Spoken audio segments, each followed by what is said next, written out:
ঢাকা বিশ্ববিদ্যালয় নীল দলের থেকে নিয়োগকৃত এই প্রভোস্ট এবং হাউস টিউটররা সেটার বৈধতা দিয়েছিল। কোন ধরনের বৈধ সিট আমরা শিক্ষার্থীরা পাইনি। আমরা একটি মাত্র সিটের জন্য ছাত্রলীগের নেতাকর্মীরা শিক্ষার্থীদেরকে তাদের দাসের মতো ব্যবহার করতো, বিভিন্ন প্রোগ্রামে নিয়ে যেত।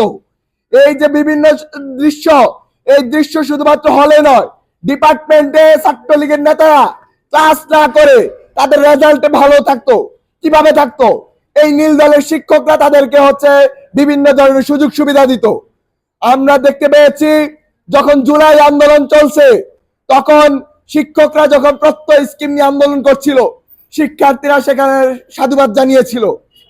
কিন্তু যখন শিক্ষার্থীরা তাদের বৈষম্যমূলক কোটার বিরুদ্ধে আন্দোলনে নেমেছিল, 1 বছরও হয় নাই ভাইরা, গত জুলাই মাসে যখন আমরা কোটার জন্য রাস্তায় নেমেছিলাম, তখন এই নীল দলের চাটুকাররা তাদের আম্মা হাসিনাকে খুশি করার জন্য তারা বলেছিল এখানে সাধারণ শিক্ষার্থীরা যুক্ত নয়, এখানে বিএনপি এবং ছাত্রদল এবং শিবিরের পোলাপান এই আন্দোলনকে চালিয়ে নিয়েছে।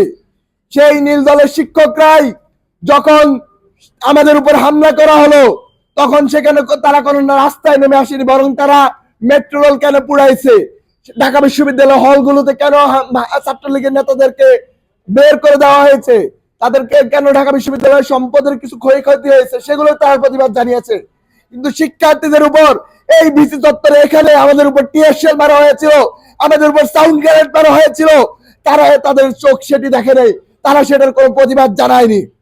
আমরা দেখতে পেয়েছি গত সেশনে যখন মাকসুদ কামাল প্রশাসন যখন ছিল, তখন যে সিনেট ভবনে প্রস্তাব উত্থাপন করা হয়েছিল যে গণরুম এবং গেস্ট রুম বাতিল করার জন্য, তখন আখতারুজ্জামান বলেছিল যে গণরুম এবং গেস্ট রুমের অস্তিত্ব বলে ঢাকা বিশ্ববিদ্যালয় নেই।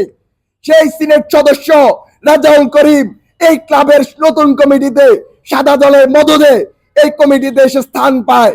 সে কমিটির সহসভাপতি কিভাবে হয়? আমরা সাদা দলের কনভেনরদের প্রতি প্রশ্ন রাখছি। লুৎফুর রহমান স্যার, আমাদের স্পষ্ট মনে আছে সেদিন অপদস্থ করে আপনাকে সেই সিনেট ভবন থেকে বের করে দেওয়া হয়েছিল। আজকে আপনি তাদের সাথে, সেই নীল দলের দোসরদের সাথে ক্লাবের পদ ভাগাভাগি করছেন। আমরা স্পষ্ট হুঁশিয়ার করে বলে দিচ্ছি, যদি এই কমিটি বাতিল না করা হয়, আমরা এই ঢাকা বিশ্ববিদ্যালয় ক্লাবের তালা মেরে দিব, এই ক্লাব আমরা বন্ধ করে দিব।